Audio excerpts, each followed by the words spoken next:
Саламатсыңарбы кыздар.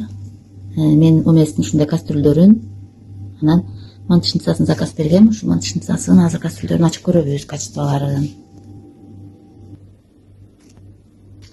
Ушундай сковородка, кастрюльдөрү, моундай мантышницасы. Качестволары аябай жакшы. Сковородкалары оор экен. Ушундай. Крышкалары аябай жакшы плотно жабылды.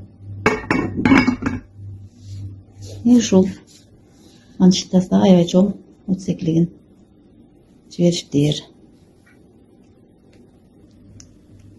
Бүгүн мына мен мантыды жасап көрдүм. Анын сочный мантылар чыкты. Асты тешилген жок. Мантышницанын тешиктери кичинекей экен, ошон үчүн мантылардын бүтүн сочный чыкты.